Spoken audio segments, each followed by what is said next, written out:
أعزائي المشاهدين، نعود مرة أخرى مع الأستاذ الموسيقار الكبير أبو ضرس. أهلا فيك أستاذ، حياك الله معنا. أستاذ، الحقيقة أنا أبي أسألك سؤال ويا ريت تجاوبني عليه بصراحة. نبي نفيد الأخوة المشاهدين. ممكن تقول لنا شنو هي أدواتك في التلحين؟ في الواقع أن أنا ملم بأغلب نعم الآلات والأدوات الموسيقية. نعم. أعزف الرق والبيانو. نعم. وأعزف على آلة البيانو ليت والرق والبيانولا، وأعزف على الشلو. تشيلو. هو التشيلو اسم قديم. نعم. كان إيطالي. تشيلو. لكن الآن في العصر الحديث تغير طبعا، مثل المعلومات الموسيقية تقول. نعم. من تشيلو صار شلو. شلو حطه. وأعزف أيضا على الكونترباس. كونترباس. نعم. واعزف على يعني المرواس طبعا والعود والقانون والجربة، هاي الشان الشعبية طبعا كلها، والصرناي. نعم. عندك استعداد للعزف على جميع الآلات. طيب أستاذ أبو ضرس، يا ريت تقول لنا عن معرفتك بالنسبة للنوتة.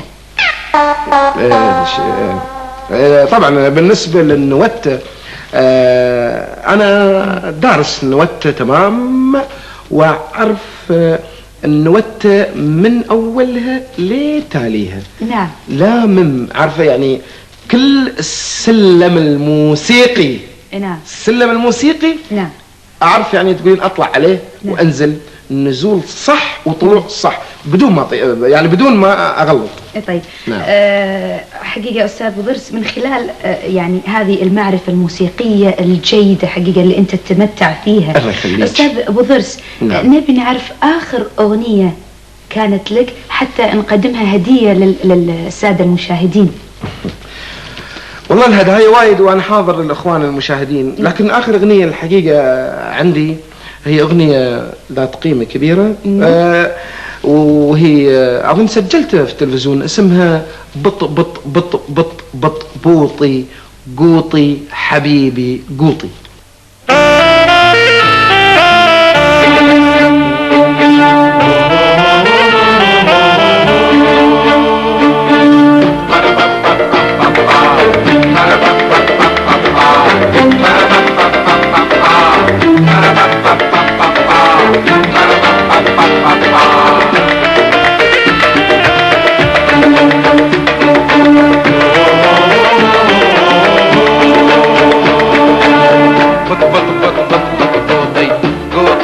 حبيبي قوطي بط بط بط بط بط قوطي قوطي حبيبي قوطي، اتخرع طول الليل اتخرع طول الليل، جني والله مزنوطي وفراشي فوق محطوطي، جنه تنكي مبطوطي، القاني بعد يومين يسألني قوطي وين، القاني بعد يومين يسألني قوطي وين، قلت له ما تسألنيش انا مش حديك بخشيش، الحالة في تفنيش من غير القوطي ده انا ما اقدرش اعيش.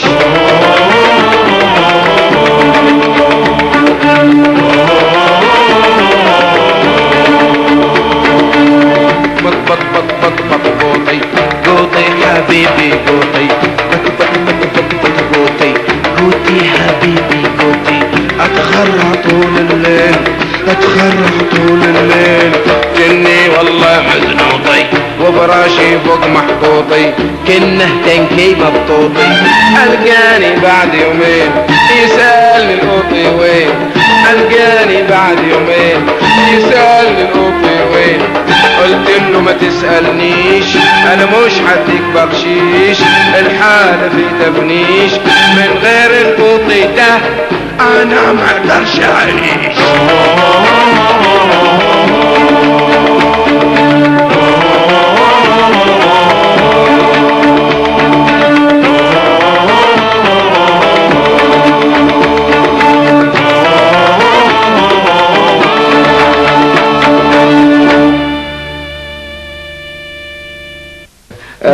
أغنية غنيت الغنية هذه نعم. هي قصة عجيبة معي. مرة كنت مع الرابع نتمشي رايحين المحرقة. وين رايحين؟ المحرقة منطقة أي. الأناس يعني أي. تمشي. أي. ف مثل ما تقولين نازل أنا والمغرب تو الشمس هذه. أي. فأنا أمشي طبعا